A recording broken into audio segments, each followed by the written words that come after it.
Está claro que estamos entre buena gente y respetuosa hasta tal punto de que nos ve que nos sentamos y se calla todo. Pues sí.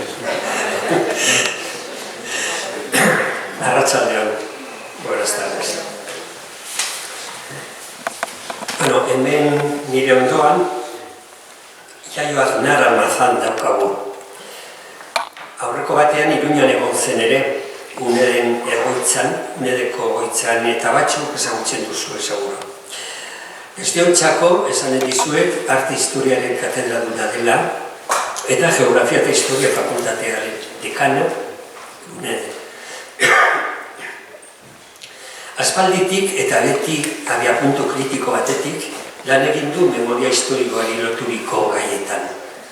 Memoriaren irudiak eta bere monumentuak.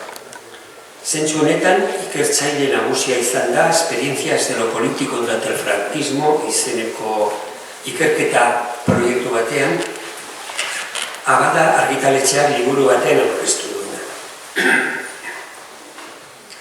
Orain Presidentzia Ministerioaren beste proiektu batean dabil. Espainiako gerra ondorengo makiz inguruko memoria bizualaren errekuperazioa eta azterketan. Gaur, memoria eta ahazturaz arituko gara.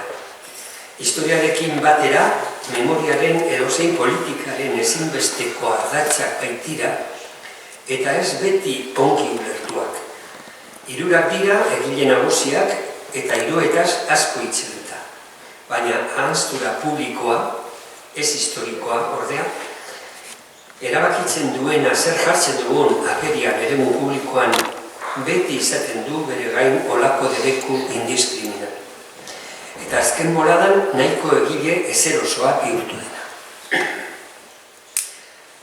Buenas tardes.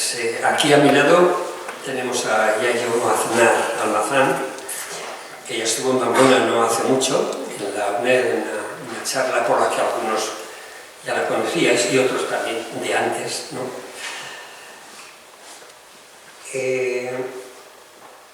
Es catedrática en Historia del Arte, decana de la Facultad de Geografía e Historia de la UNED. Ha trabajado siempre desde una postura crítica y desde hace mucho tiempo en temas relacionados con la memoria histórica, con sus imágenes y sus monumentos. En este sentido, ha sido investigadora principal de un proyecto de investigación sobre las experiencias de lo político durante el franquismo, que ha tenido como resultado principal un libro en la editorial Abada y trabaja ahora en un proyecto del Ministerio de Presidencia sobre la recuperación y análisis de la memoria visual del maquis en la posguerra española. Hoy nos va a hablar de la memoria y el olvido como los ejes fundamentales, junto con la historia, de cualquier política de la memoria, no siempre bien entendidos. Los tres son actores fundamentales y sobre los tres se ha hablado mucho, pero el olvido público, que no histórico, el que decide lo que exponemos o no en nuestra esfera pública, es algo sobre lo que siempre planea una especie de prohibición indiscriminada y se ha convertido últimamente en un agente bastante incómodo. En ese marco iniciamos esta intervención y le cedemos a Jaio, le cedemos la palabra. Muchas gracias, Coldo. Bueno, antes de empezar, me gustaría dar las gracias a Contigo Zurekin, a Íñigo especialmente por esta invitación, que es un placer y como no hace falta hablar de memoria colectiva, en especial a Coldo por querer compartir conmigo esta mesa. Y por supuesto a todos vosotros, si os parece, nos tuteamos, porque luego si no en el debate es muy incómodo estar todo el rato con el usted y para arriba y para abajo, pero vamos, si queréis que nos llamemos usted, pues nos llamamos usted. No sé, yo que... yo he venido a hablaros, vamos, he venido a que pensemos entre todos, pensemos un poco entre todos lo que significa lo que significa la memoria pública, lo que significa realmente la memoria pública y sobre todo que pensemos quién tiene la decisión sobre esa memoria. Si esa decisión es una decisión política o si esa decisión es una decisión civil. Es una decisión que deben tomar los ciudadanos y porque son ellos, al final, los que tienen que decidir cómo... ¿Qué es eso? ¿Se me oye bien así? Sí, mejor. Son ellos, somos nosotros, perdón, al final los que tenemos que decidir cómo queremos, en qué tipo de ciudad queremos vivir, a quién rendimos honores y qué queremos que vean nuestros hijos, ¿no? Me puse a escribir este texto con el enfado, con un enfado horroroso, con lo cual vais a perdonar a lo mejor el principio, con el enfado de acabar de oír en la radio la noticia de que el Partido Socialista, desde el gobierno, había llegado a un acuerdo con el Vaticano y con la Conferencia Episcopal Española para lo que han llamado resignificar el Valle de los Caídos. Pensé que con el tiempo se me pasaría el enfado, pero aquí estamos. Resignificar es como ellos han preferido llamarlo, aunque de re no tiene nada. No tiene nada mientras cuelga muros, y ahora veremos que no, ni siquiera deberíamos llamarlo cuelga muros, mientras ese lugar se mantenga católico, por lo que hablaríamos, mientras él sea católico, entonces de significar una vez más, es decir, de volver a significar. Solo en ese sentido sería requete significar, vaya por Dios. Al final, una insistencia en significar. Por eso no deberíamos llamarlo colgamuros. Deberíamos seguir llamándole el Valle de los Caídos, primero porque allí siguen 40.000 personas enterradas sin que nadie se preocupe lo más mínimo y ni siquiera está en la mesa de debate si a esas personas se las debe sacar o no. Una vez alguien, en algún momento, sin dar tampoco muchas explicaciones y sin muchos papeles de por medio, decidió que no era posible. Bueno, no sé, han sacado a personas en peores circunstancias de peores sitios, pero parece que nosotros no podemos. Bueno, el caso es que lo que ellos llaman, lo que se ha llamado, lo que normalmente se llama cuando se habla de estas cosas, resignificar, en el fondo es un modo de volver a significar, porque los edificios no pierden su connotación, solo porque tú decidas que lo vas a resignificar. Exactamente igual que aquí con el Monumento a los Caídos, igual que en tantas partes de este país. Un país que por acciones de su gobierno puede parecer que ha tomado ya una decisión sobre qué queremos recordar como sociedad y qué no. Una decisión, de hecho, sobre cómo queremos que nos recuerden.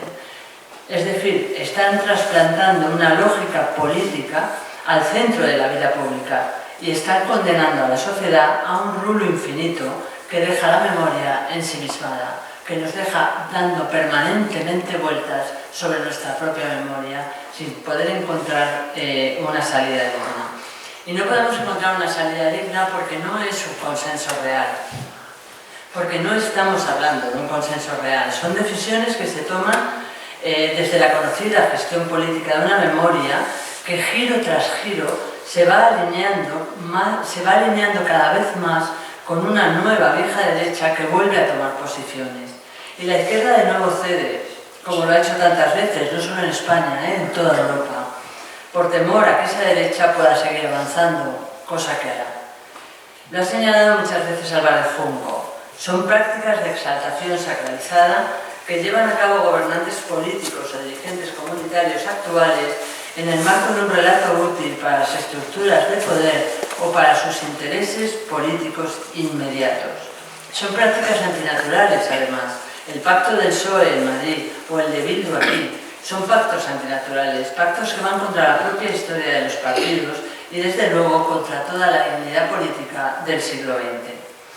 El debate es, como no, siempre lo ha sido, sobre las víctimas, unas y otras.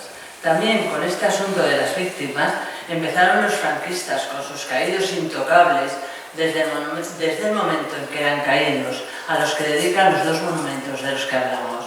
Y no solo los franquistas, los caídos han sido una obsesión para todos los regímenes totalitarios. Sobre ellos se van a fundar los nuevos estados.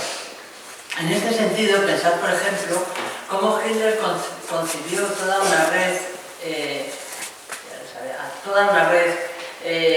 Tottenburgen, que traducidos serían como ciudadelas para los muertos, y que él pretendía que rodearan todo lo que iba a ser su imperio, ¿no? Del Atlántico a los Urales y de Noruega al norte de África.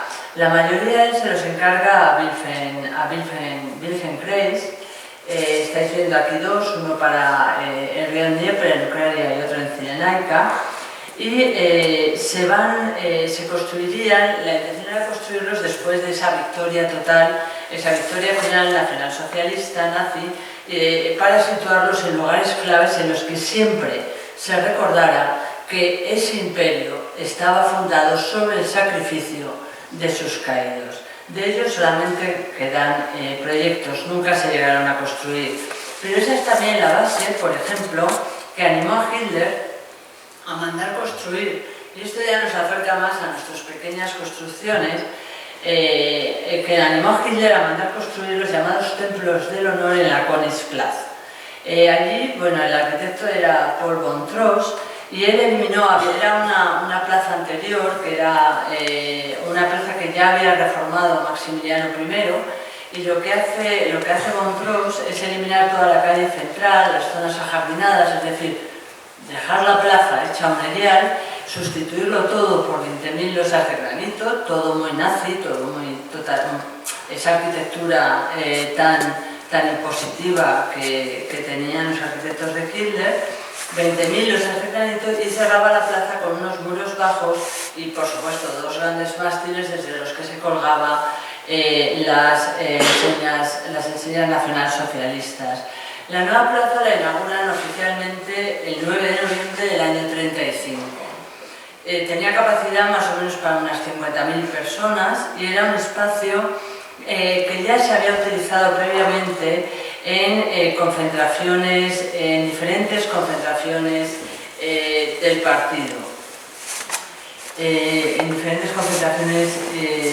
partido. De hecho, por ejemplo, para muchos mítines públicos, pero también, por ejemplo, el 10 de mayo del año 33 esta plaza fue el escenario de la mayor quema de libros que hizo el régimen nazi, una quema de libros multitudinaria que habéis visto en 200.000 imágenes. A partir de ahora, a partir del cambio que hace von Trost en la plaza, va a ser además el lugar de un culto casi religioso para los nazis con la construcción de los templos del honor. Los templos del honor son los que estáis viendo, bueno, estáis viendo aquí una parte, ¿no?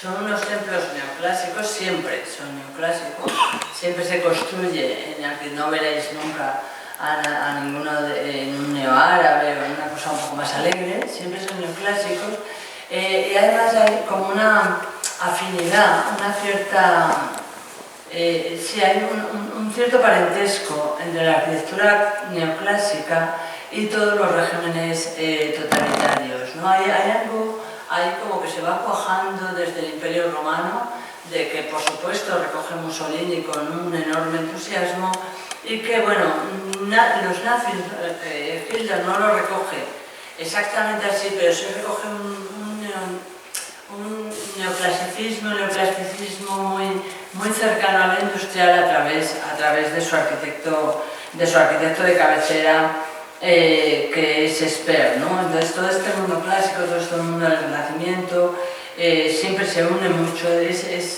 está muy cercano, hay mucha afición fascista por ese tipo de estética. Estos son dos templos que se dedican a alojar las tumbas de los 16 caídos en el Puig de Múnich el 9 de noviembre de 1923. Supongo que todos conocéis la historia. Ahí el Pub de Múnich es un lugar en el que se reunían los nazis para conspirar, para sus pequeñas cosas. Y una vez, bueno, pues entraron, hubo un enorme conflicto, entró la policía, mató a 9 de ellos en un follón. Es el momento en el que Hitler, por ejemplo, acaba en la cárcel, ¿no? Bueno, pues cuando Hitler llega al poder, decide hacer estas tumbas para los 16 caídos en el Puig de Múnich el 9 de noviembre. Por eso insisto en que siempre se fundan sus imperios, se fundan sus lugares, se fundan sus naciones, sus nuevos estados sobre los caídos. Los templos, como veis, están enmarcados por 20 columnas de piedra caliza amarilla, bien sólidas, cada una de ellos contenía 8 sarcófagos con 8 de estos mártires. Los templos del honor se demuelen sin ningún tipo de miramientos, sin ningún debate, sin pedir opinión a nadie, en el año 47, por orden del Consejo del Control de las 4 potencias. Las tumbas fueron fundidas, los ataúdes fueron enterrados de nuevo en sus lugares originales. El Consejo de Control de las 4 potencias tuvo muy claro cuáles iban a ser los límites de la memoria pública en ese momento tan delicado. Porque lo que aquí nos interesa es cómo se levantan estos grandes monumentos apelando siempre a las víctimas. Daniel Giglioli tiene razón cuando escribe crítica en un libro maravilloso, chiquitino, os aconsejo, que se llama Crítica de la Víctima, que el siglo XX le estamos leyendo hoy como un matadero repleto de víctimas, como una matanza indiscriminada, como si el siglo XX fuera un baño de sangre sin final. Y nos explica lo mal que estamos entendiendo este siglo al superponer los conflictos y sus víctimas por encima de cualquier otra lectura que pudiéramos hacer de él, ¿no? Él dice, y cito literalmente, el siglo XX no fue el siglo de las... no queremos verlo, quiere decir, ¿no? Como el siglo de las ideologías y los conflictos, el tiempo en el que más se redujo la horquilla entre quien tiene y quien no tiene, quien puede y quien no puede, quien sabe y quien no sabe. No fue el siglo de la instrucción obligatoria, de los derechos civiles y sociales, de la toma de conciencia, de la toma de palabra y de decisiones. El siglo de alternativas dramáticas, de errores, solo puede equivocarse el que es libre, y sobre todo el siglo de la esperanza. Da la impresión de que no queremos recordarlo así. Parece que para nosotros solo fue verdadera la sangre derramada, el dolor inútil de las víctimas. Es un modo de mirar y de entender el siglo pasado que ha llegado a nosotros de una manera arterial, que seguimos teniendo esa visión del siglo XX. Pero quizá de lo que se olvida Giglioli es de que fueron los totalitarismos los que empezaron toda esa batalla sobre las víctimas.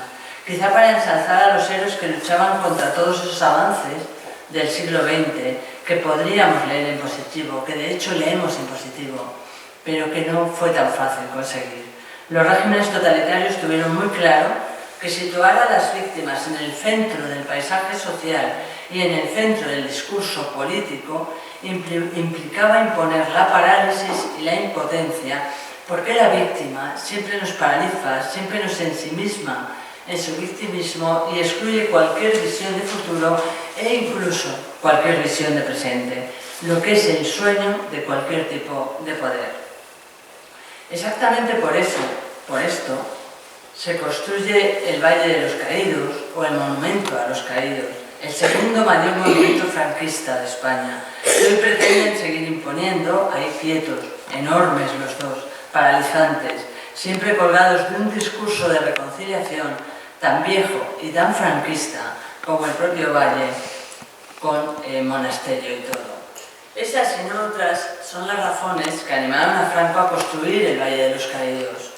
Insisto, hoy mal llamado Colgamuros, un valle todavía en espera de ser demolido, algo que ya ahora mismo parece impensable, quizá porque se nos está presentando como lo que Zizek llamaría una escena fantasmática.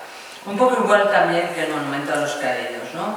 Una escena fantasmática todavía capaz de mantener una cierta narrativa preparada literalmente desde su inauguración. Literalmente, y que nos hemos creído, o que alguien se ha creído. Da la impresión de que somos incapaces de desenredar la identificación ideológica cuando nos estamos empeñando precisamente en no identificarnos con ella, como ha señalado Zizek. Ni siquiera en la construcción ideológica más totalitaria todo es ideología. En toda construcción ideológica hay algo así como un núcleo transideológico, ya que si una ideología pretende ser eficaz y adueñarse efectivamente de los individuos, ha de emplear y manipular algún tipo de visión transideológica imposible de reducir a la condición de simple instrumento destinado a legitimar las pretensiones del poder. Lo paso al castellano, ¿vale? Lo paso a que lo entendamos todos. Cuando Zizek habla de esta construcción fantasmática ideológica y de que hay un núcleo transideológico en cualquier construcción, lo que te está diciendo es que toda ideología tiene que tener algún tipo de resquicio por el que no parezca ideología o que tienda una mano a otro lugar de la misma ideología. No voy a decir a otra ideología porque eso es imposible, pero a otro lugar de su misma ideología. Os pongo un ejemplo. Ese núcleo transideológico del que habla se queda completamente expuesto cuando en 1958 Camilo Alonso Vega, que era entonces ministro de Gobernación y presidente del Consejo de las Obras del Monumento Nacional de los Caídos, hace el llamamiento a todas las autoridades locales para el traslado masivo de cuerpos al Valle de los Caídos, antes de su inauguración, porque necesitaban que el valle se llenara de cuerpos. Los propios nacionales no estaban cediendo los cuerpos para llenar. El valle tenía que ser un gran monumento a un montón, a los muertos nacionales. Pero la gente del bando nacional no estaba dejando que sus muertos fueran allí. Había muchísima resistencia y el valle había que llenarle como fuera, ¿no? Porque además ya iban a llevar allí a José Antonio, ya iban a inaugurar y el valle había que llenarle. Entonces Camilo Alonso Vega hace este llamamiento para el traslado masivo de cuerpos antes de la inauguración, y en ese llamamiento abre ese núcleo transideológico del que hablamos, porque allí abre el derecho a que en el valle se sepulte, y es con comillas, cito literalmente lo que dice nuestro ministro de Gobernación, a cuantos cayeron en nuestra cruzada, sin distinción del campo en que combatieron. Y este gesto no es gratuito.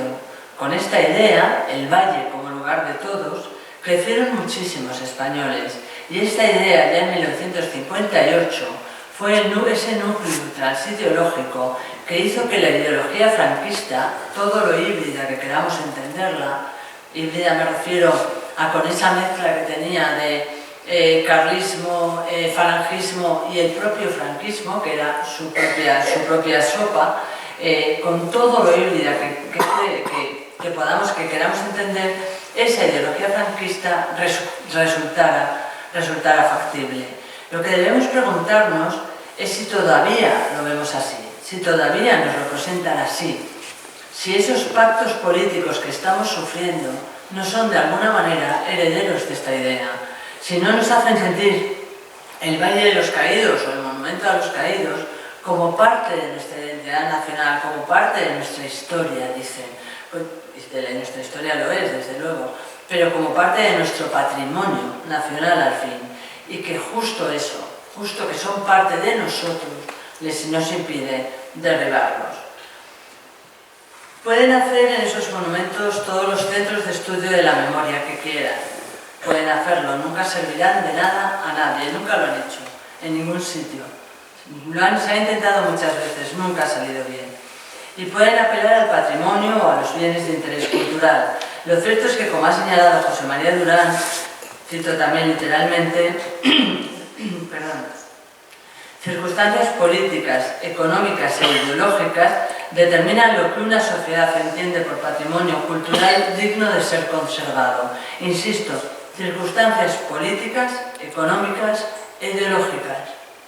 Las artísticas estarían en cuarto lugar. Son las políticas, económicas e ideológicas las que determinan lo que una sociedad entiende que es su patrimonio, el patrimonio digno de ser conservado. Lo que inevitablemente va a unir la decisión de la conservación a la construcción de lo que somos, a la construcción de nuestra identidad como pueblo, como nación, como ciudad, da igual, como comunidad, en cualquier caso. La conservación del patrimonio es, lo sabemos muy bien, una decisión ideológica. No hay más que ver cómo en tantos lugares se están derribando sin parar estatuas, y se están derribando ahora mismo, y no pasa nada. Pura iconoclastia, la verdad, una iconoclastia que siempre ha existido en la historia, tampoco lo olvidemos, la damnatio memoriae romana, imágenes religiosas durante Bizancio, lo que sea, ¿no? Ha existido siempre, muchas veces. Y que ahora es una decisión puramente social, como lo fue en otros tiempos, pues que es la gente la que está derribando las estatuas. Los gobiernos todavía no se atreven del todo, se están medio atreviendo. Como todos sabéis, en los últimos años lo estáis viendo constantemente en el telediario, lo estáis viendo constantemente en los informativos, perdón, como se han multiplicado los atentados contra todos estos monumentos del pasado, ¿no? La caída del muro de Berlín dio lugar a la retirada de numerosas estatuas de los líderes soviéticos como Lenin, al que veis aquí derribado en Ucrania el 8 de diciembre del 2013, o como Stalin en Budapest el 23 de octubre, mucho antes, ¿no? Del 53.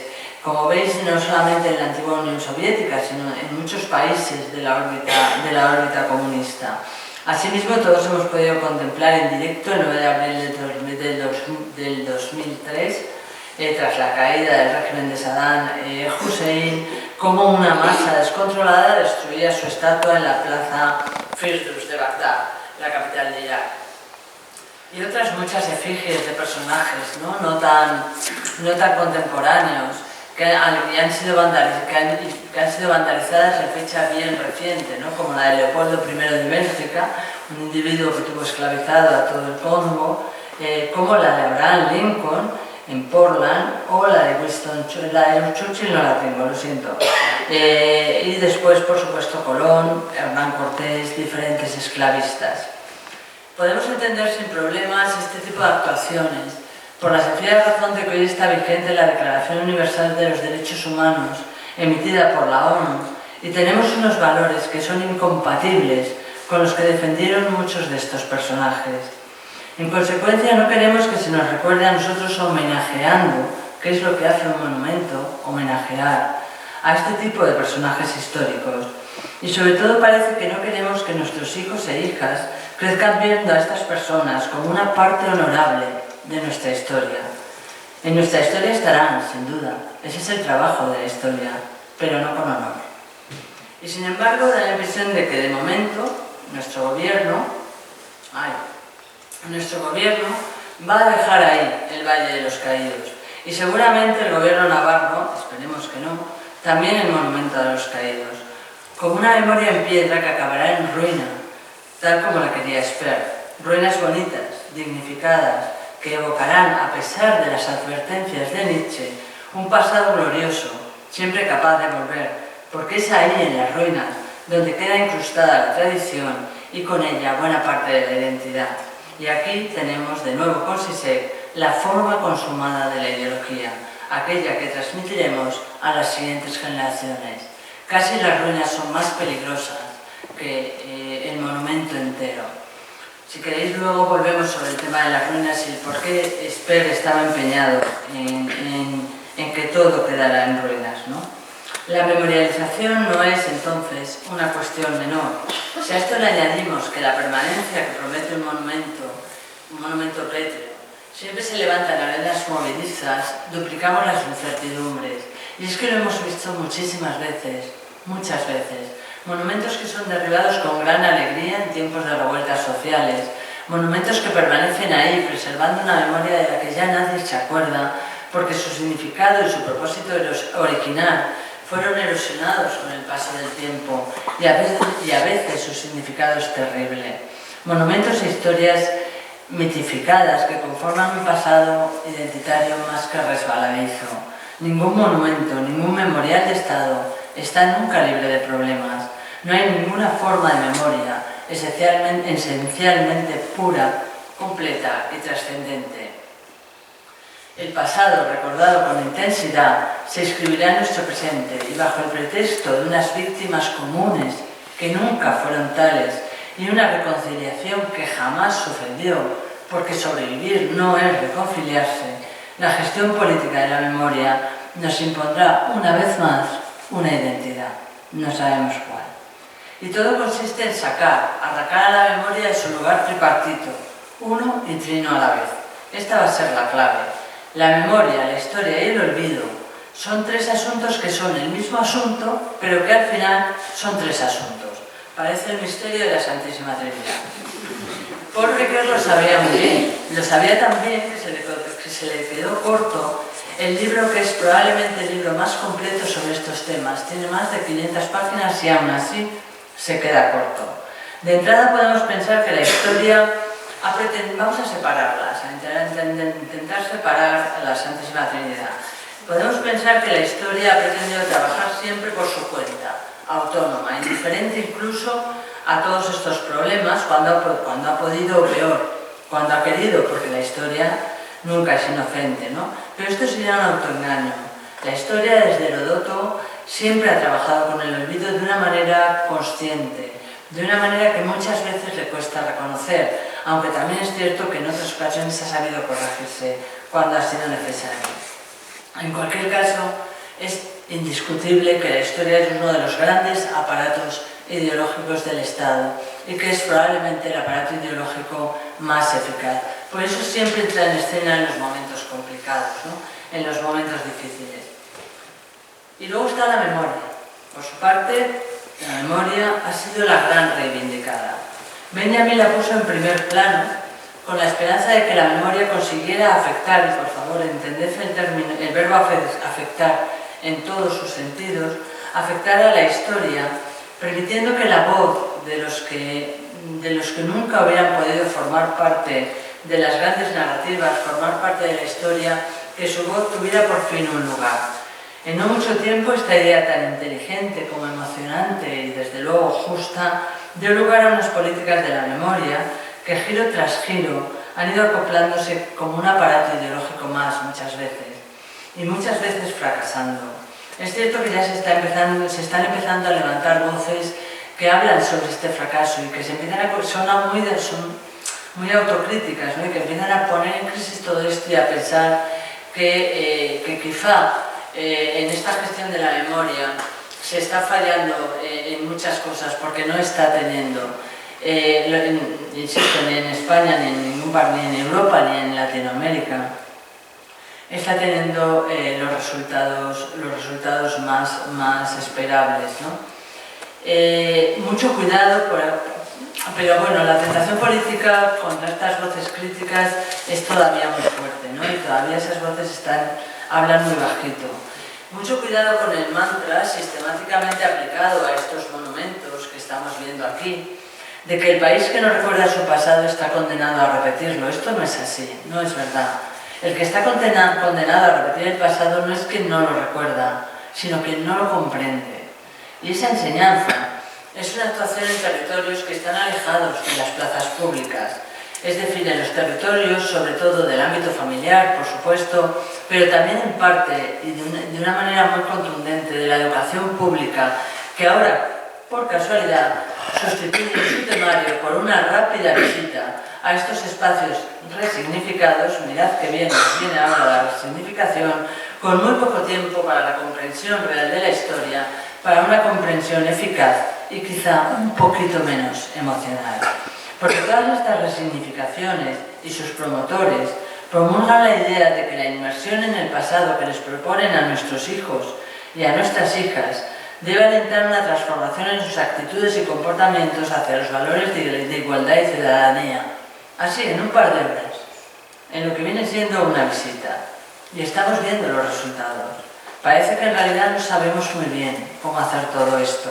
Si queréis lo discutimos luego, porque todo esto tiene que ver con lo útil, en un sentido político que puede llegar a ser esa resignificación que tanto buscan como sustituto de una educación que no damos.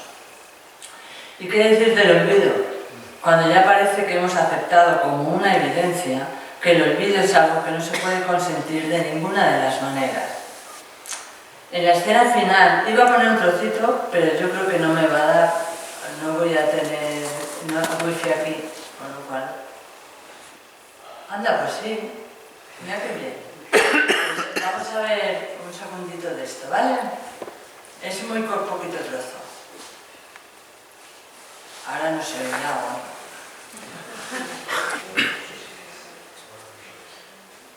No se ve, ¿verdad? Sí. ¿Habéis visto la película? Sí. Pues entonces nos la ahorramos porque no se ve.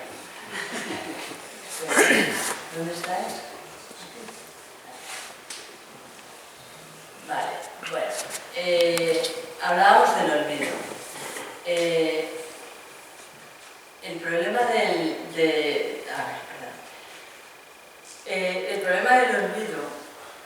que la batalla de las víctimas a las que sí se olvidó se superpone o es utilizada como un mantra también para que ya no se olvide nada. Nada puede pasar al olvido. Parece que todo tiene que estar presente, que es imposible decidir que sí hay algo que queremos públicamente olvidar. En la escena final de la película del laberinto del fauno, esta que os he intentado poner, perdona, te estoy haciendo spoiler aquí. En la escena final de la película del laberinto del fauno, esta que os he querido poner, que está dirigida como todos sabéis, por Guillermo del Toro, el capitán franquista Sergi López, que acaba de tener un hijo, está a punto de ser ejecutado por unos maquis guerrilleros, por una vez victoriosos, porque normalmente son siempre los que pierden. Pero en esta película, por lo que sea, Guillermo del Toro decidió que los maquis iban a ganar. En el último momento, el capitán franquista le pide a Mercedes, que es Maribel Verdú, que le diga a su hijo que él, y no acaba la frase. Mercedes le contesta tajante que no le dirá a su hijo ni siquiera que él ha existido. Es el derecho a borrar la memoria, un derecho que durante los fascismos se ejerció sin ninguna discusión, sin ningún debate. En las democracias sabemos que todo esto es más complejo, que hay que tener cuidado y que en la gestión política del olvido, que la hay, se manejan y se mezclan argumentos y disciplinas muy diferentes cuando de no olvidar se trata. Podemos aceptar cambiar de nombre a las calles, aunque siempre habrá alguien que diga que eso es alimentar el olvido de la historia. Pero un monumento franquista, por ejemplo, no se puede destruir porque, insisto, curiosamente, siempre forma parte del patrimonio artístico nacional. Digo curiosamente porque tampoco muchas veces son edificios que tengan el más mínimo valor. Entonces, bueno, forman parte del patrimonio artístico nacional porque alguien lo ha decidido. Y además, si piensas que el patrimonio artístico, la ley de patrimonio artístico nacional, y no me quiero enrollar mucho porque quiero que hable Coldo, pero hablamos luego de lo que queráis, la ley de patrimonio artístico nacional se hace, se escribe, se publica en el mismo año que se inaugura el Valle de los Caídos, con la única intención de que el Valle de los Caídos forme parte del patrimonio nacional. Pues ya nos podemos imaginar de ahí en adelante a dónde vamos con todo, ¿no? El caso es que, curiosamente, estos edificios siempre forman parte del patrimonio artístico nacional, como si la construcción del patrimonio nacional no hubiera sido y siguiera siendo ideológica. Como si el patrimonio fuera un criterio de expertos, nunca sabremos muy bien qué criterio exactamente, a veces ni siquiera qué experto, que por encima, al parecer, de cualquier argumento político, son capaces de destilar lo puramente histórico y artístico de lo que tienen delante, de una manera que hasta Kant hubiera envidiado. Me refiero a Kant porque Kant es un filósofo que sostiene, que defiende que cuando tú ves, por ejemplo, el Palacio de los Zares en Rusia, bueno, que ahora ya no es el Palacio de los Zares, como todos sabéis, pero bueno, me da igual, el Palacio Real en Madrid, tú puedes olvidarte de todo lo que tiene de significado político ese palacio para simplemente admirar lo bonito que es, lo bien hecho que está, la arquitectura tan bestial que tiene, y ahí ya se te olvida que es una monarquía, la cantidad de mano de obra esclava que ha podido trabajar en él, lo bien o mal que los pagaban, la gente que muere, y sobre esto eso se te tiene que olvidar. Porque tú lo que tienes que estar centrado es en qué maravilla de monumento es el Palacio Real de Madrid. Kant defiende esto a muerte, ¿no? Pues imaginaros lo feliz que hubiera estado con este tipo de edificios, este tipo de monumentos que no tienen ningún valor artístico real, no tienen ningún valor artístico potente y que sin embargo pasan abiertamente por patrimonio y en los que se destila lo puramente histórico, lo puramente monumental para poder conservarlos, ¿no? En cualquier caso, Foucault ya nos ha enseñado que cuando las disciplinas se ponen a trabajar y patrimonio es una de ellas, son políticamente imparables.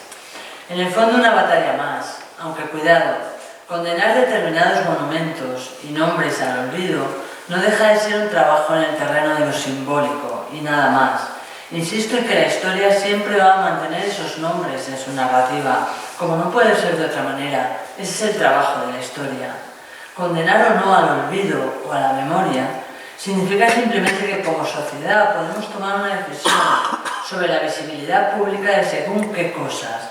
Podemos tomar una decisión sobre nuestra dignidad, porque todo esto es una cuestión de dignidad, sobre cómo queremos que se nos recuerde, es decir, sobre nuestra identidad, tomando el protagonismo en la construcción de nuestra identidad. Muchas gracias.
Luego retomamos un poco todo, a lo mejor, ¿no? O mezclamos las cosas, ya veremos. Yo simplemente, como este tema, de una forma bastante concreta, sí que lo hemos tratado más en Pamplona, ¿no? En torno al Monumento a los Caídos, lo que he hecho aquí ha sido, bueno, pues recoger un poco como un resumen de lo que se está planteando en torno a este monumento, de lo que las asociaciones plantean, algunas contradicciones, etcétera, ¿no? Y un pequeño repaso, ¿no? El Monumento a los Caídos, todos lo conocemos, hemos oído hablar mil veces de él, hemos pasado cerca, algunos evitándolo y otros, no sé si respetándolo o no, ¿no? Pero visto desde, claro, lo veo desde un poco desde el punto de vista de las asociaciones de memoria, que nos hemos plantado un poco frente a esto, ¿no? Para nosotros, ¿qué representa el Monumento a los Caídos? Pues sabemos que es un monumento que se construye tardíamente, ¿no? En el año 42, y se construye como un elemento, desde el comienzo, como un elemento de exaltación franquista, de exaltación de los vencedores, y que lo que quiere hacer que perdure es la memoria de que ellos son los que ganaron y no se nos vaya a olvidar a los demás. Quiénes son los que ganaron y los que, al parecer, estarían dispuestos a volver a ganar, si hiciera falta y de las mismas maneras. Entonces es un símbolo que de alguna forma perpetúa lo que es el golpe de Estado y las consecuencias del golpe de Estado, ¿no? La guerra, la amenaza permanente, el recuerdo eso de quién gana, quién pierde, toda la dictadura, una transición que ya viene impuesta y de alguna forma esto es como la vigilancia permanente que tenemos ahí detrás, en la trasera de la casa, ¿no?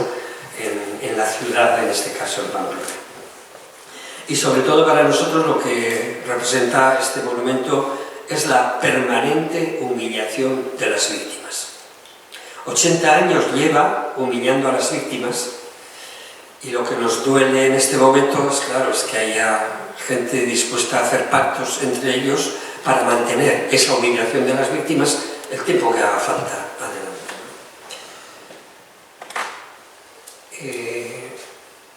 Cuando hablamos de memoria, de conservar, no conservar, que conservar, ¿no?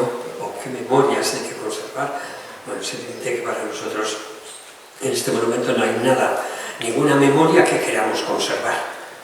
Aquí está solo la memoria de los represores, de los victimarios, no hay memoria de víctimas además aquí dentro. Y cuando hablamos de victimarios, pues nos ocurren situaciones pues un poco tan chuscas, tan curiosas, como esta de que después de no sé cuánto tiempo, porque pues Bildu ya había estado en el ayuntamiento otros 4 años antes, ¿no? A nadie se le ocurrió quitar del callejero al señor Víctor Eusa. Un poco quizás pues por esa esa transmisión inconsciente que se va haciendo de que, hombre, esto es una obra importante, es un señor importante, ¿no? Y conviene mantenerlo, ¿no?, en la memoria. El señor Vittorio Usa, ¿qué es el señor Vittorio Usa? Para nosotros, yo he puesto un poco dos polvos, ¿no? El señor Vittorio Usa, con el callejero, ese nombre de la calle que estaba Agustín Churi, se ha quitado hace poquito. El señor Vittorio Usa es ese señor que está en la foto, en la otra foto también de la derecha. Eso es la Junta de Guerra Carlista. Eso es la Junta de Guerra que decide quién vive y quién muere en Navarra. A miles, a cientos, deciden quién vive y quién muere. Ese pequeñito que está ahí, el segundo en esta fotografía, es el señor Vittorio Usa. Entonces, el señor Vittorio Usa, ¿qué es? ¿Arquitecto importante o es un victimario? Claro. ¿Cómo lo valoramos? Para el futuro lo mantenemos porque es un arquitecto interesante que hizo 1000 cosas en 1000 edificios en Navarra. La señora consejera de Relaciones Ciudadanas en Navarra, la señora Ollo, creo que definió este edificio de los Caídos como la más execrable obra. Bueno, ¿obra de quién? De Vittorio Usa, claro. Además, ¿no? Entonces, ¿cómo lo consideramos para la memoria? ¿Para conservarlo? ¿Para retirarlo? Porque la memoria, si lo que queremos rescatar es la memoria de las víctimas, que son las que han estado olvidadas, toda la dictadura, desde la guerra, la dictadura, han estado olvidadas, pero toda la transición yo diría que se monta sobre el olvido de las víctimas, básicamente, ¿no? Sobre la ocultación de las víctimas, porque si no ni hubiera habido esa transacción o como le queramos llamar, ¿no?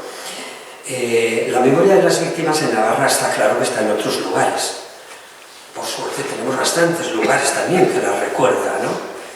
Tenemos un panteón en el cementerio de Pamplona y en muchos cementerios de los pueblos donde se recuerdan a las víctimas, esas que han estado perdidas en fosas. Tenemos un fuerte de San Cristóbal, que sí fue un lugar de memoria de cientos y cientos, de más de 7000 presos que pasaron por ahí y una memoria que queremos conservar, ¿no? O tenemos el Parque de la Memoria de Sartaúda, o tenemos un montón de memoriales que se han hecho en sitios donde no se sabía, donde estaban las víctimas, estaban ocultas, ¿no? La memoria en Pamplona estaba muy definida, muy claramente definida en la cárcel de Pamplona. Eso sí era un lugar de memoria. Por ahí sí que pasaron personas y personas, montones, cientos, miles de personas represaliadas. ¿Recordáis cuánto costó tirar la cárcel de Pamplona? 15 días. 4 días o 4 noches y desapareció. Nadie se planteó si aquello había que conservarlo o no. Y eso sí era un lugar de memoria, ¿no? No hubo ningún problema para tirarla. ¿Alguien ha pensado lo que ha costado eliminar, por ejemplo, los salesianos? Otra obra de Eusa. Los escolarios, otra obra de Eusa. Casualidad que la mayor parte de las obras de Eusa sean también edificios religiosos, pero los salesianos desapareció y nadie cuestionó nada. Era obra de Eusa también, ¿no? Con su iglesia y todo era obra de Eusa, pero ¿qué pasa? Que ahí había un pelotazo urbanístico.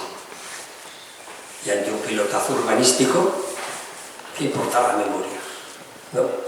Se derribó y ya está. Bueno, por eso, es memoria de las víctimas, memoria de los victimarios, ¿no? Me estaba recordando antes, claro, cuando hablaba ya yo de los valores de estos edificios también, ¿no?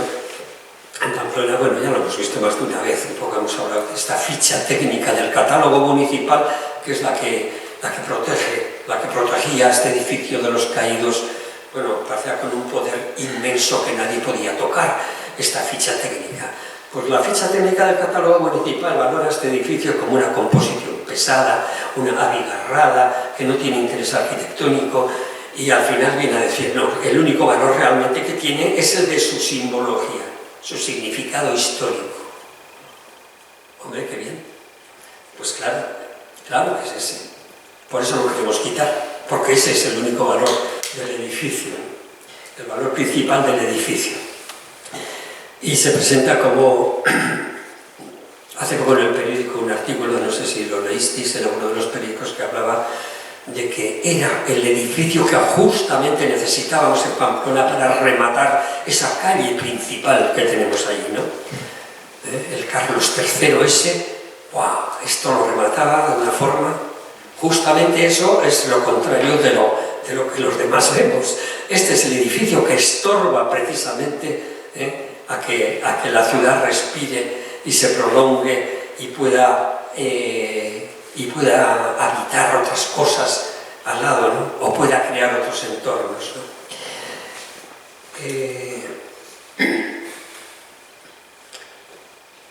Además del asunto del tema urbanístico, que yo creo que también, yo no sé si nos lo hemos planteado muchas veces, la posibilidad de que cuando perdemos el respeto al edificio y nos pensamos que ya lo hemos derribado, nos pensamos qué posibilidades hay de actuación en ese erial que queda ahí.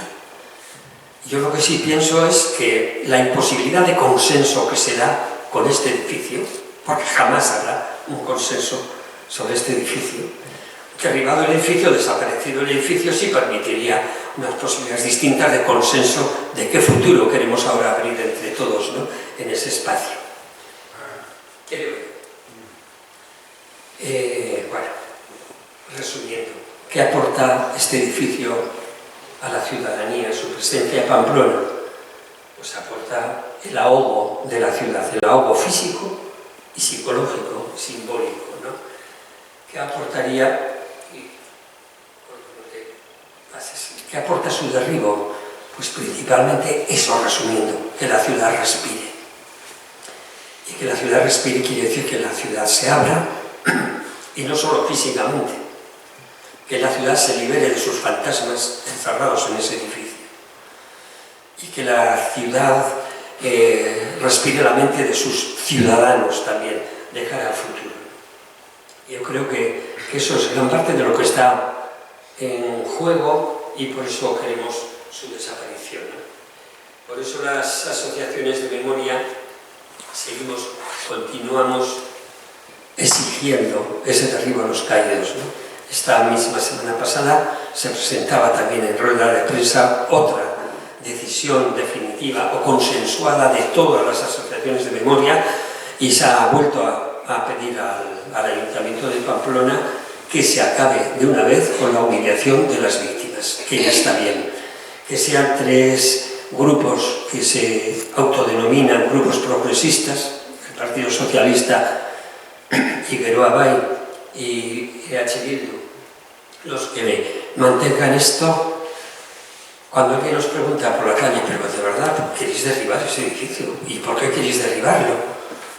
Y no es más sencillo que le des la vuelta y se lo preguntes a ellos, a ver por qué quieren mantenerlo.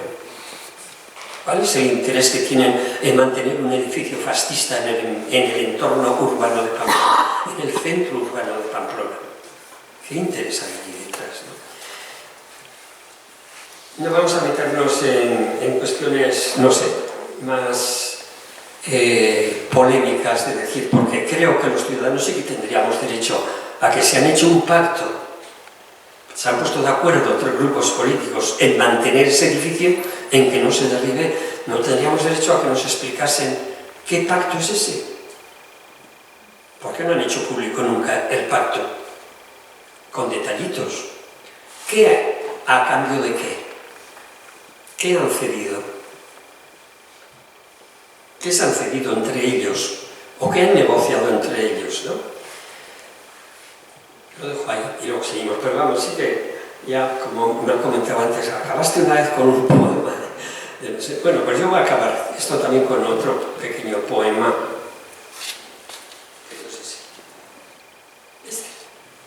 El monumento. Un resumen de esto que estaba diciendo. Esa cúpula indigna nos roba el horizonte y obstruye los futuros. Ese nido de sombras que tejieron los dueños de la vida y de la muerte es un ronco alarido de víctimas sin voz. abocadas al engaño perpetuo, a la muerte infinita. Flirtean los políticos con el crimen que evocan sus paredes de hielo, su filo de guadaña, el hedor de su vientre. Pero en nombre de quién sostienen su vacío, su escoria amenazante, el horror que supura su incorrupta memoria de camisas azules y boinas coloradas. ¿Quién será su abogado? ¿Quién osa defender la causa de sus crímenes? Sostener la mirada de tan solo una víctima. ¿Quién bañará tu nombre, maravillas, en la inmunda memoria de sus huesos? Un único legado se merece el futuro.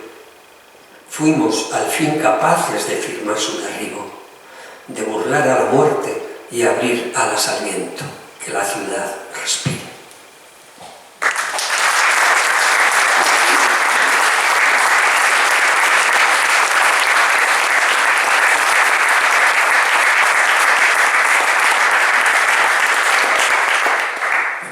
Gracias a todas y a todos. Tenemos un micro para poderlo pasar, entonces quienes queráis hacer preguntas, pues vais levantando la mano y os irán pasando el micro.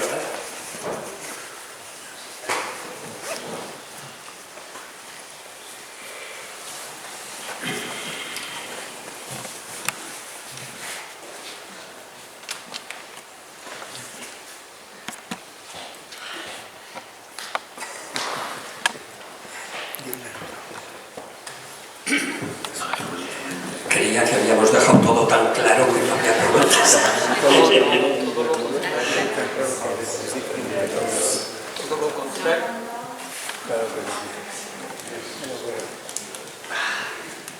Todo lo contrario.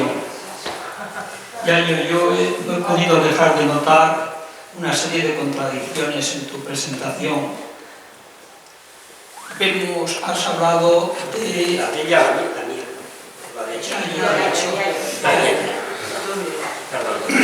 Has hablado de si la memoria debe ser seguida por los políticos, que ya vemos cómo lo hacen, o por la ciudadanía. Pero ahí veo grandes problemas que tú misma has ido insinuando. ¿Cómo se hace eso? ¿Se hace en un momento puntual o es un proceso continuo? ¿Cómo se hace eso cuando tú misma has planteado lo influidos y manipulados que estamos por los procesos políticos, por la utilidad política, por la utilidad económica, por la falta de educación?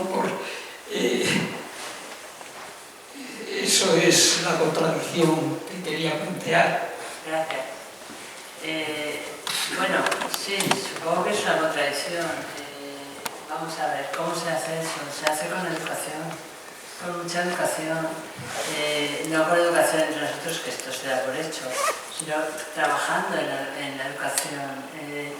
Nunca es fácil la democracia. Damos por hecho, entendemos por democracia una cosa como pequeña, muy de andar por casa, que no nos gusta que cueste mucho dinero además, y en la que, bueno, vamos a optar, tal, y la democracia es algo muy complejo, en lo que conviene educar desde muy pequeños, y en la que conviene que nos eduquemos cada día. ¿Cómo se hace? Mira, se hace teniendo conciencia de cómo quieres que sea el lugar que habitas, y animando a los demás a que la tengan. Los políticos siempre van a estar ahí, y van a gestionar la memoria, y la van a gestionar como la están gestionando, que no es bien.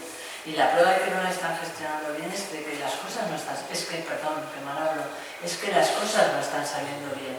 Si tú tienes una política, varias leyes de memoria, y en esa política de la memoria, que ya va por su segunda, casi tercera ley, con muchísimos planes, además metiendo dinero, o sea, dándolo todo, dándolo todo, ya veremos para qué. Pero tienes descontentas a las asociaciones de víctimas, descontentos a los historiadores o a los memorialistas, y sobre todo completamente indiferentes al 80% de la población, es que no lo estás haciendo bien. Es que esas políticas de la memoria no funcionan. ¿Por qué? Porque la gente no las siente suyas, porque no estamos consiguiendo que la gente entienda que esta memoria de la que estamos hablando aquí no es la memoria de Córdoba, o la memoria de nuestros abuelos, si murieron o no, o la memoria de nuestros bisabuelos, o la memoria o de los que están en las fosas, ¿no? La memoria es en realidad de lo que estamos hablando, con todo el enorme respeto a cada una de las víctimas que cayeron por defender cosas en las que ahora vivimos y gracias a las que ahora estamos aquí. No es eso lo que estamos defendiendo. Lo que tenemos que empezar a pensar es que lo que defendemos es cómo queremos ser en adelante.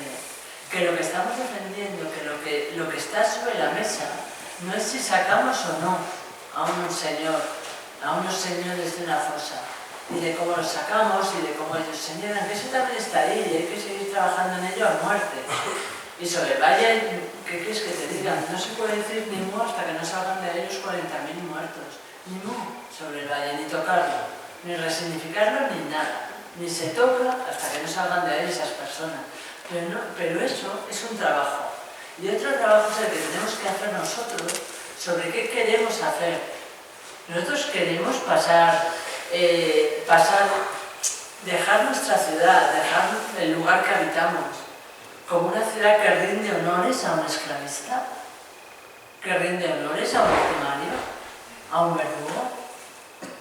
Queremos que nuestra ciudad pase y se la fotografíe y nuestros hijos la vean como una ciudad en la que es intocable un franquista y está ahí con todos los honores mientras otros todavía están saliendo de las cosas. Pero bueno, de verdad, ya solo como imagen simbólica de nuestras ciudades. Y yo creo que sobre eso sí que podemos pensar y que no es contradictorio que los políticos lo hagan mal o no quieran estar enterándose de eso. Nuestro trabajo es corregirles. Esto es una democracia y la democracia cuesta trabajo, no a ellos, a todos, trabajo y dinero. Entonces, corrijámosles. Si nosotros no queremos el Valle, derribemos el Valle. Hagamos, no quiero decir, a ver, que salgamos a todos de aquí, ¿vale? A escupir al Valle, ¿no? O que vayamos con picos y palas, que podría haber. Como veis, la gente no se corta un pelo en según qué sitios para arreglar según qué cosas. Pero bueno, desde luego, tenemos posibilidades, herramientas, vivimos en una democracia. Nos dicen insistentemente que no vivimos en una democracia, que eso ya es mentira, que la política no vale de nada. No es verdad, la política vale. La política sirve para hacer cosas. Y una de esas cosas puede ser esa.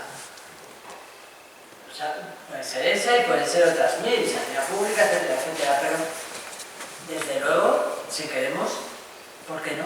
Es nuestro trabajo. Es que o sea, yo no siento la contradicción de decir, yo no quiero que se caiga el Valle, quiero que esa cruz de una vez desaparezca del panorama de mis hijos y desde luego de mis nietos, quiero que no la vean, que ahí solo haya pinos, y quiero eso porque creo que es lo justo. Pero no puedo sentarme y decir, bueno, desde los políticos no lo hacen, los políticos son una mierda, entonces yo estoy contradiciendo. Puede ser una contradicción, sí, pero si no hago nada, es que la democracia se hace entre todos, no la hacen los políticos. No sé si te he contestado, pero si no te he contestado, dímelo, ¿vale?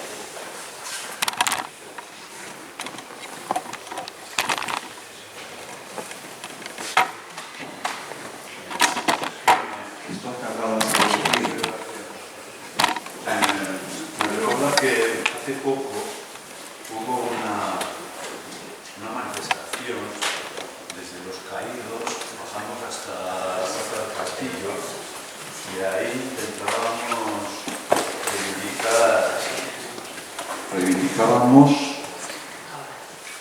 estábamos por el derribo del monumento. Entonces yo planteaba en la manifestación que estando por el derribo llevamos 80 años, muchos. Bueno, yo no tantos, pero mucha gente mayor estaría por el derribo desde hace ya 80 años y más, ¿no? Pero no conseguimos nada. Ese lugar está maldito en medio de la ciudad, pudriéndose y cayéndose, intocable, hipnotizándonos a todos, porque estamos todos pasando delante de ese edificio sin hacer nada. Yo me pregunto dónde están los estetas, los artistas de la ciudad, para hacer como hicieron con el Reichstag, por ejemplo, que llegaron, hicieron una intervención y lo envolvieron todo de color lila. Pues si no se derriba, si no lo derribamos, hagamos algo, que los niños, o que nosotros, podamos subir a la cúpula y hacer fotos desde arriba, que está prohibido. ¿Por qué está prohibido? ¿Qué le pasa a ese monumento? Que no es propio de los demás, que no es público. ¿Por qué nos ocupa desde niños la mente y no somos capaces de racionalizar el tema? Quitar la cúpula de rosa, hacer algo, no digo resignificar, me da igual, pero ese hecho tiene la posibilidad de incidir en la vida de la ciudad.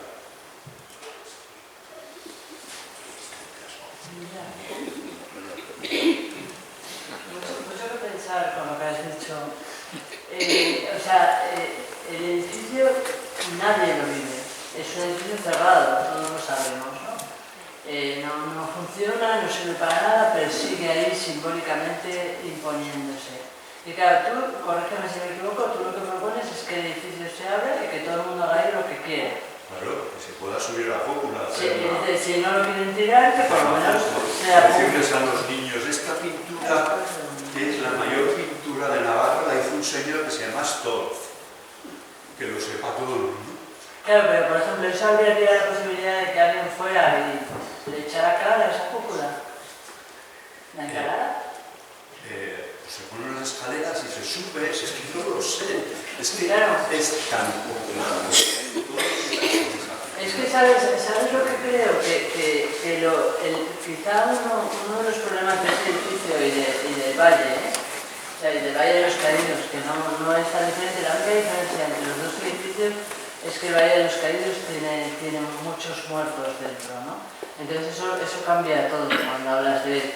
Pero es que son edificios a los que seguimos teniendo miedo, a los que los políticos siguen teniendo miedo.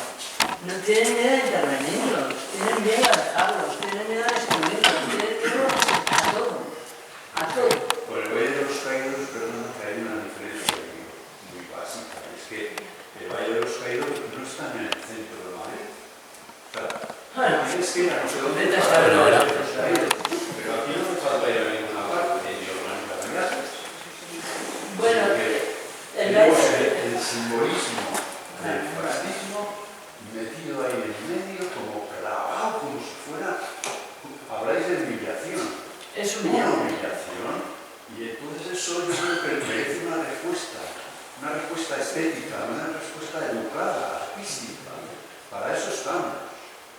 Intervenir el edificio, es decir, claro, las propuestas tienen que ser. Yo entiendo la propuesta de destruirlo, pero pues es una buena propuesta, pedir educadamente que se le deje a la ciudadanía intervenir en ese edificio. Sí, educadamente. A eso me refería antes cuando contestaba.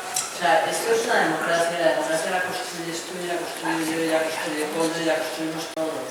Si tu propuesta es, vayamos, pues claro, muchísimos edificios se han intervenido. De muchísimas maneras, y se han ocupado, y se han subido y se han bajado. Yo creo que lo que es importante es que ese edificio no se olvide nunca que molesta. O sea, el edificio está ahí, ellos parecemos, ¿sabes? Como Miguel Ríos parece, ellos vienen. Los partidos políticos, sobre todo los partidos políticos de derechas y los más cobardes de izquierdas, siempre van a evitar que sobre ese edificio pase nada. Mira, la única intervención que hizo el PSOE en el Valle de los Caídos, la única intervención que hizo en el Valle de los Caídos, que supongo que no habéis ido a ver, ¿no? ¿Alguien lo ha ido a ver? Sí. O sea, que bueno, el Valle de los Caídos tiene una cúpula enorme. En esa cúpula hay un mogollón de gente que va ahí todos con sus banderas y tal, la bandera RPT, la falangista, la española con el escudo del aguilucho, van todos hacia algún lugar en el cielo en el que les espera Dios, ¿no? Y la única intervención del Partido Socialista, después de 1000 conversaciones, 1000 o 2000 conversaciones, la intervención que hizo el Partido Socialista en el Valle de los Caídos fue poner un foco para que no se vieran las banderas. Todo fijo. Un puñetero foco. Ahí en la cúpula, entonces tú veías la cúpula, pero ya no veías las banderas. ¿Vale? O sea, ellos nunca van a actuar. No van a actuar. La única manera de que se den cuenta.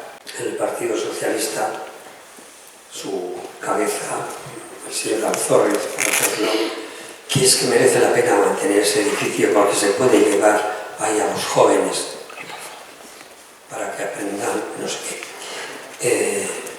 Que eso me lo diga hoy. No, perdona, que no hablo de lo que has dicho. Hablo de lo que nos dijo el Partido Socialista de este edificio. Hombre, por favor. Muy corto, y es peor que eso, perdonad, que interrumpa. Es mucho peor. Es que no hay una... O sea, la ley de educación no solamente nos enseña la ley de la memoria, es que nos enseña los derechos humanos. Nos enseña los derechos humanos, no se dedica un tiempo a enseñar los derechos humanos, con lo cual, y encima a los niños nos vas a llevar a decirles, mira, aquí este edificio lo construyó gente muy mala, que luego se enterraron aquí, se los quiero llevar, pero acuérdate que eran malísimos. ¿Y qué están ellos viendo? Un pedazo de edificio. O sea, ellos dicen, ostras, pues no les iba tan mal a los malos. Cuando además luego les llevas, ¿dónde tienes que llevar? No está la cárcel en la que sí te puedes enseñar. Está el fuerte de San Cristóbal, o en Madrid no está Carabanchel. ¿Dónde les llevas a los niños a enseñarles la historia de este país al lugar de los victimarios? Ese es el lugar de la educación. ¿Qué queremos? Y sobre todo, vamos a dejar que los victimarios tengan un lugar de honor en nuestras ciudades, sin protestar, sin recordarles cada día que eso no debe ser así, que parece mentira que se tenga que recordar esto.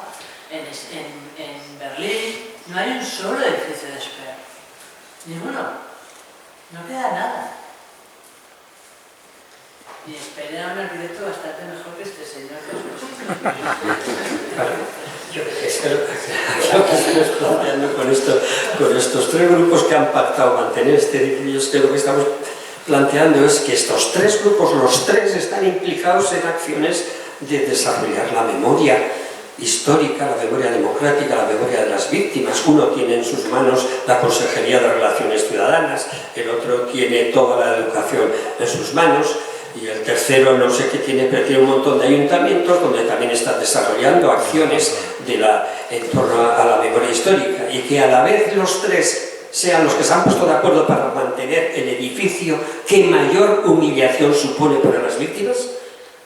Pero no se dan cuenta que es una contradicción absoluta. Sí se dan cuenta, y hay que hacerse saber constantemente.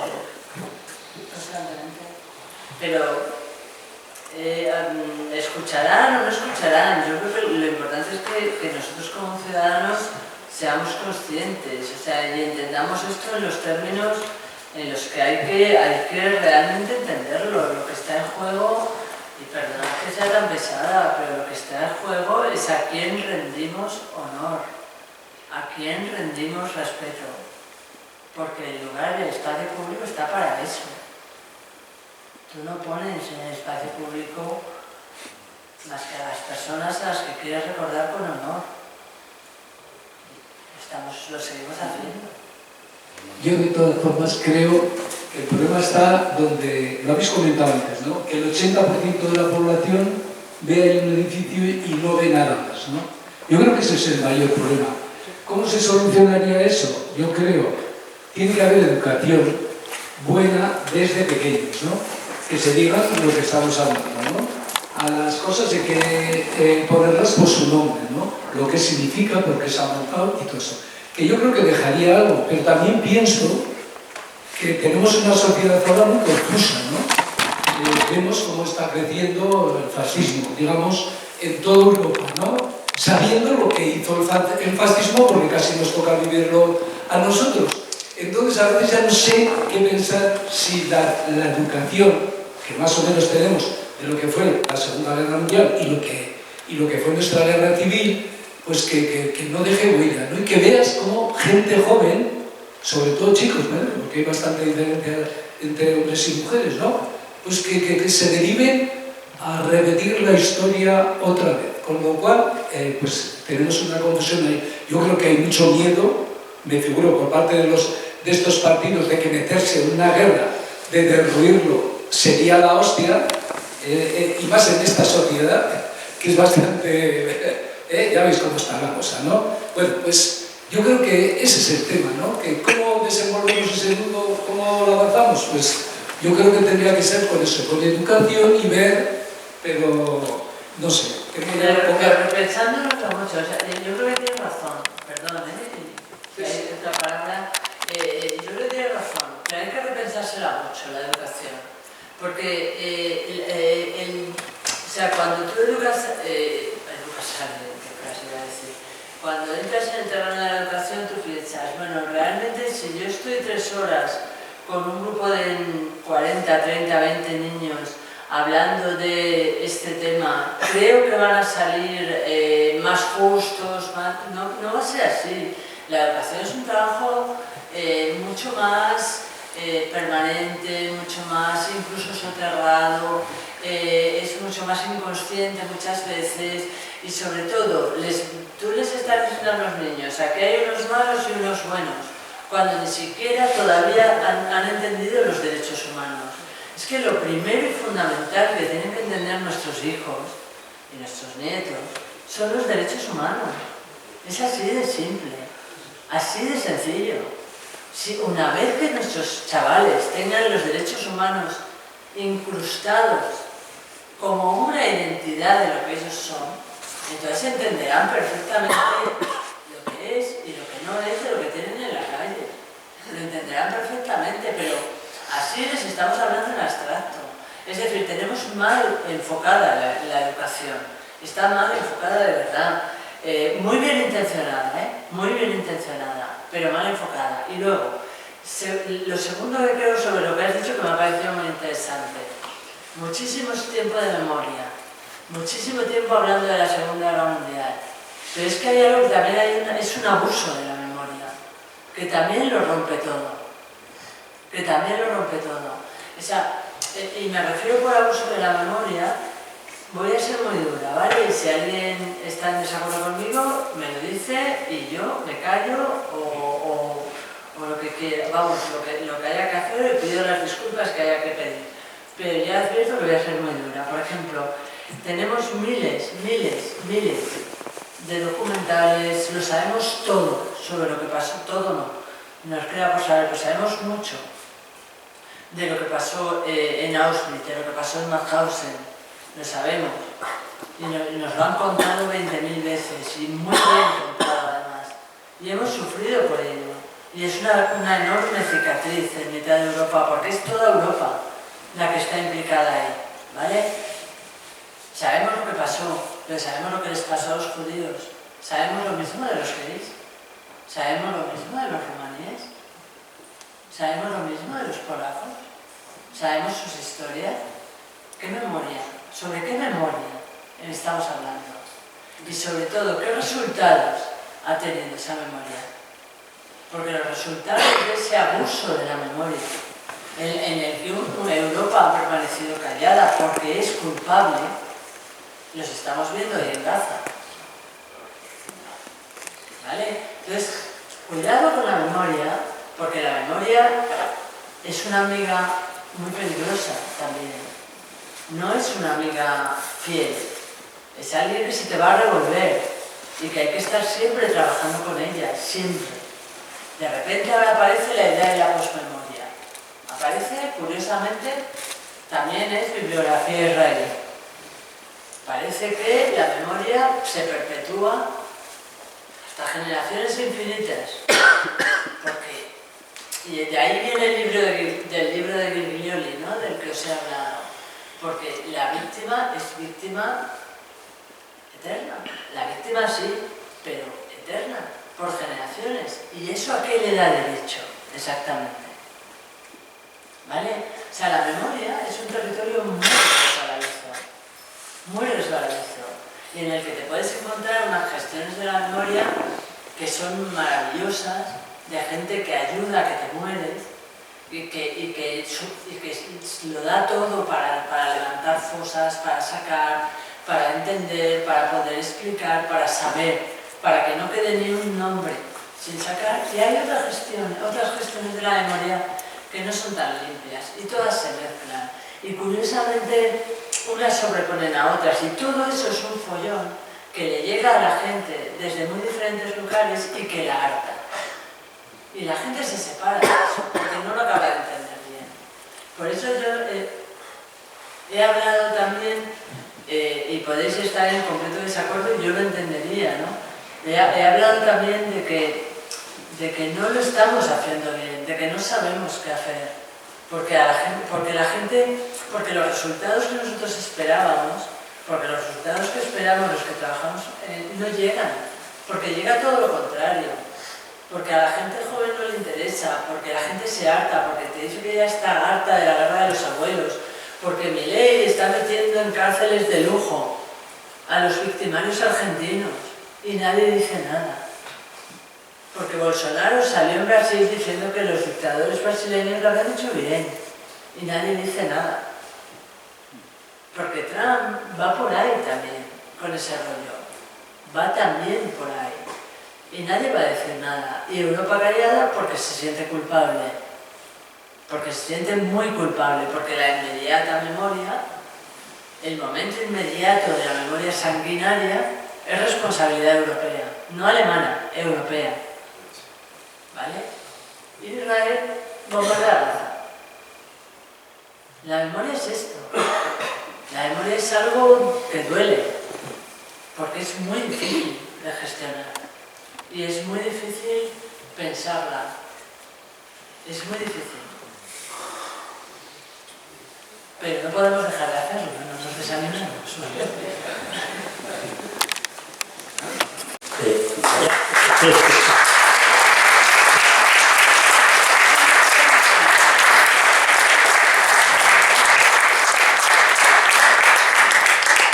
Dice Íñigo que, hombre, ya invitamos